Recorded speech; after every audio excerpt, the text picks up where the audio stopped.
Hi, welcome back to the channel. Whether you're watching on stick to travel or maybe Canon travel, it doesn't really matter. The most important thing is that you're here sharing a time with me. My name is Alex, yes. And my co-host, my wife, she's not here at the moment, but we will be doing, I always promise this, that we're going to be doing some future videos together. But her work schedule doesn't allow sometimes for us to do some shows together or content together, but it doesn't matter. It doesn't matter. So here is a video. I'll be talking about and leading into online business ventures, investments, home-based businesses, etc. Look, basically ways how we can make money, whether it's passive income or income whilst we're sleeping. That's passive income actually. Or I think Warren Buffett has always said, don't rely on just one source of income. That's right, he did say it. It wasn't me. He said it. Warren Buffett, I think he's the richest man in the world at this time of doing the video. But anyway, what I wanted to talk about was change. My wife always says and talks about movement. Movement is life. But I want to talk about change. And this is note to self, note to Mr. Alex. I'm not sure whether this applies to you, but definitely applies to me. Now, everything I've ever said on the channel over the course of almost 7 years, when it was that football content we're doing up until today, I've always said to myself, well, look, I've got to hold myself accountable and responsible for everything that I have said.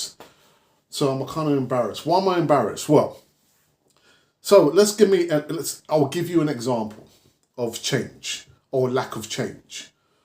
Now, over the course of, I say maybe 20, 30, almost 40 years, I've been working for a long time.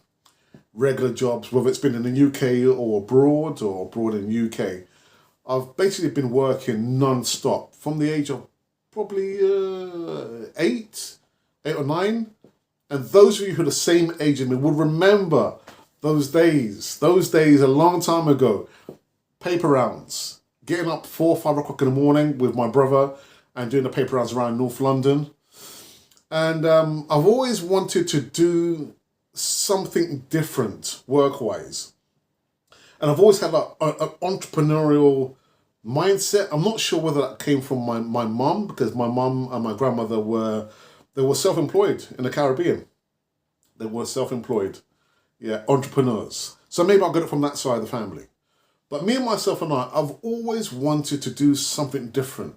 I couldn't envision myself literally, doing the 9 to 5, all those images of, I don't know, people on, I think, was it on London Bridge, walking in one direction, going the rat race, going in one direction to, scuffling, pushing their way, amongst the melee of people trying to get to work on time. And I couldn't really see myself being that kind of person. And then rushing back, the rush hour, and trying to catch the train to get back home. But unfortunately, I fell into the trap, I could say. Just following what everybody else was doing. Yeah. And I think it's probably down to maybe society wants us to be controlled, I would say. You go to school, they never teach you about how to invest money, how to save money. I didn't get it when I was at a primary school, even, less so in secondary school. And I probably wouldn't have listened to any teacher telling me about how to invest money, because most of the teachers at that time weren't rich. They weren't rich. So they also got into the rat race of primary school, secondary school, then eventually going to college and maybe university, and then, looking for a job and having to pay off massive debts. So I kind of got caught up in that. Because I remember when I left secondary school and I went to college for a very short time, my parents wanted me to be an architect. It didn't work out. So next thing was, well, what are you going to do? Well, I don't know, what are you doing? Well, I'm working as a civil servant. I said, all right, then I'll fancy a bit of that. I never planned to work as a civil servant. And I've got to say, in my work experience, it was one of the best times. It was literally one of the best times because it felt like a family. You know, I had my own family, but I had my work family. So late 80s or up until just before the millennium, you know, that period of time I can actually say, yeah, that was a good time. But it's probably one of the worst times as well. So anyway, cut a long story short, kind of got into the rat race, but I was doing like little projects. You know, I used to do sing competitions with my sister, organising them, fashion competitions, organising them with my sister. So I've always had that kind of in me, you know, thinking about doing and trying to be an entrepreneur, being self-employed, doing my own thing. Because my mum would always say, "Oh, but you know what? You never like to admit that you're wrong." Yeah, because I always like to think that I'm right, and only that mindset can probably believe insofar as wanting to be like an owner of their own business.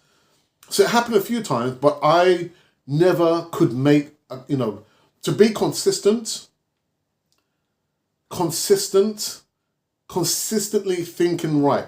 No matter what happens, this is the direction that I want to go. I do not no longer want to do the 9 to 5. But what happened again? I kind of had a vision in my mind that I wanted to do youth work. And I thought, well, I'm not a youth worker. I've probably, done some social care work in the past. And I actually kind of got control. And yeah, I studied youth work. I went out, did some youth work. I trained in Essex to be a youth worker. And also I was doing like social care work as well. So that part was also controlled. But what happened? I fell out of that and went back into 9 to 5. So the point I'm going to try and make is, things are not going to change until you change. When do things change? When you change. How are things going to get better? When you get better. So I've got, a whole load of self-help books that I've read, but they're no use if I don't put what I've read into action. They are useless. They are worthless. So if you can understand what I'm trying to say about change, if you are in a 9 to 5, if you are thinking, I need to have a change, things are not going to change until you change. And sometimes it means you have to make a sacrifice. Whatever that sacrifice is, you have to make the sacrifice. Now, my wife and I, we are in this home-based business, travel, because we love traveling. And so to try and gather a momentum insofar as trying to build my small network or my small organization, I had to get up early in the morning. 4 or 5 o'clock, every Sunday, literally just posting posters, trying to gather some momentum. Because I'm wanting to change. I need a change. I'm looking at retirement. When I say retirement, I don't mean like stop working. It just means to get away from 9 to 5 and do the things that, you or I enjoy doing.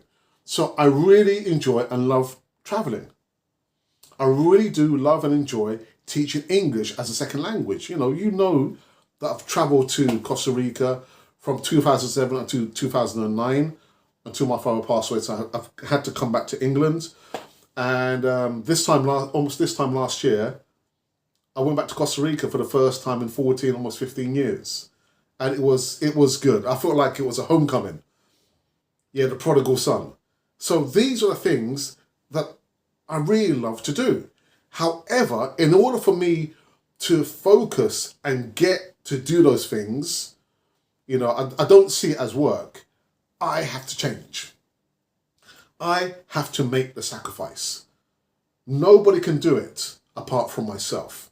So again, if you are like me, you're in the same boat as me, in the same situation, you're thinking, oh my goodness, after all these years, the time has flown so very, very quick. I need to make a change. Until you change, I can tell you for a fact, nothing's going to change.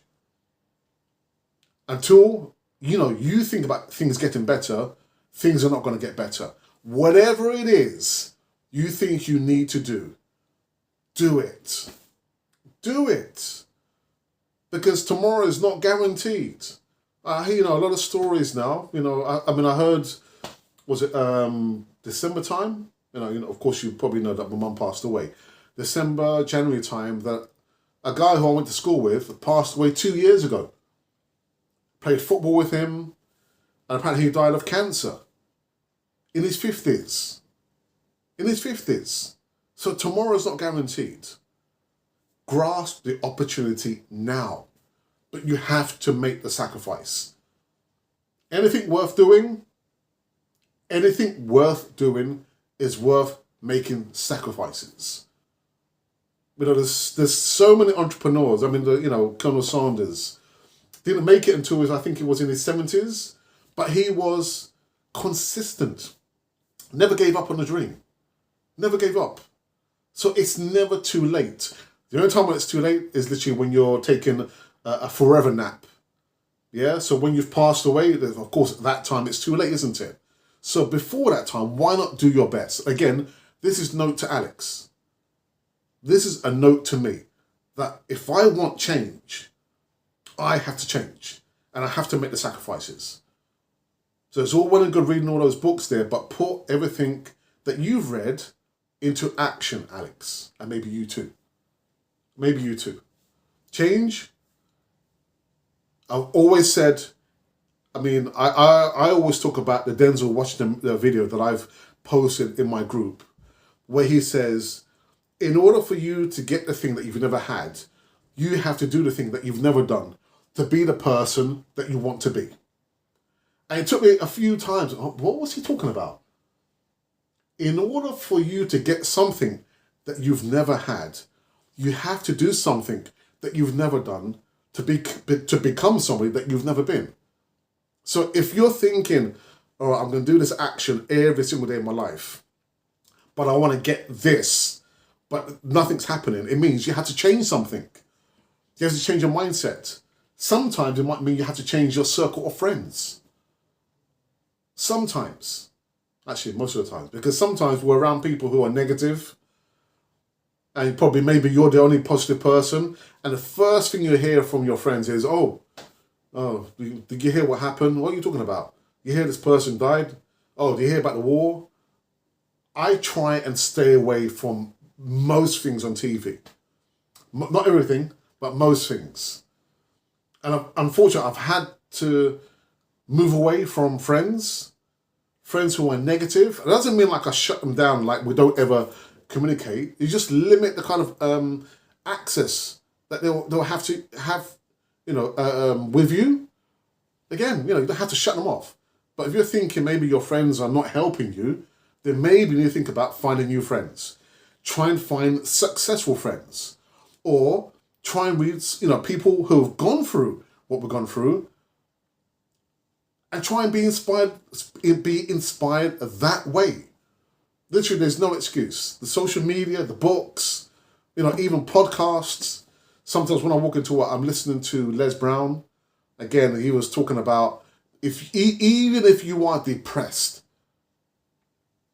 look to get inspired, because time just goes through our fingers. Tomorrow is not guaranteed. So if you are depressed, just try and, buck up your shoes and get through it, work through it. I was thinking, right, he's talking to me. I could probably say I've been depressed, probably still more in the past of my mum, but that should not deter me from trying to grasp and get the change that I want. I feel I've been trying to do that forever, but it seems like another note to self. Whatever you start, Alex, finish it. If you start a project, finish it. Anyway, that's me just going off on a tangent. So here is the video, the online home-based business that both my wife and myself are in. And if you can see yourself in this, all you have to do is send me an email. The email is in the description box below. Until then, have a look at this video.